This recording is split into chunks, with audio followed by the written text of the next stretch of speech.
Hello.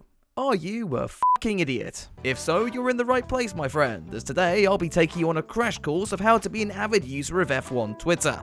Look, I get it. Interacting with other people with such little brain function might be a very scary thing for you, but don't worry. I'll be guiding you through the whole process. Let's start with the essentials. You'll first need a computer, and for the 5-year-olds, this is the thing with a keyboard and a mouse that your dad tells you not to click the search history button on. Once you have that, you've got to make sure you're subscribed to FP1 Will as well. At the very least, you'll have someone to try and cancel at the end of every weekend that way. Next, you'll have to set up your Twitter account, and as a warning, you are going to have to type and click on things here. I get that might be a little bit overwhelming for a few of you. Firstly, you'll have to pick a name. Since you were probably abandoned at birth, you might not have one, so just play off the name of one of your favourite drivers. That usually works. A profile picture is also essential, and here you have two options. If you're attractive, put on an F1 team's cap and you're good to go. If, like me, you're not, just use a picture of Lando Norris and you'll probably be fine. Before we look at who we need to follow, you've got an important decision to make. I want you to ask yourself something.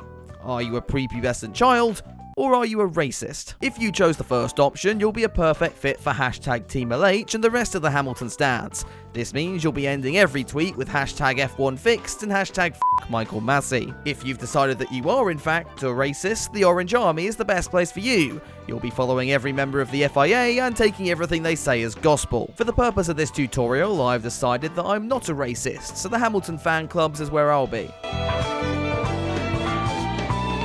Now we need to decide who we need to follow. First up, we'll tick off the official F1 account, so every time they penalise Hamilton, we'll be able to call out how wrong they are as quickly as possible. The current F1 teams and drivers are next, but make sure you don't follow anyone who's not racing in the sport anymore. Most F1 Twitter users don't have much of a concept of history yet, and we don't want to confuse them, do we? I've also heard at FP1 Will is a great account to follow no matter what side of F1 Twitter you're on, so make sure you tick that off the list as well. Your final step here is to find the official FIA account and block them immediately, as they are white supremacist so you must be stopped at all costs. So we're up to the exciting bit now, your first ever tweet. And for this, I'll let you copy my example word for word. That will get you into the habit of stealing other people's ideas and content early on. Hi everyone, I'm new to F1 Twitter and want to make some new friends. Please can we be mutuals? I'm sad, alone and desperate and have no friends in my private life. Hashtag Team LH, hashtag F1 2022, hashtag F1 fixed. If this doesn't get you any attention, you can just search up your favourite hashtags and follow everyone from there. I'm sure some of them will be desperate enough to follow you back.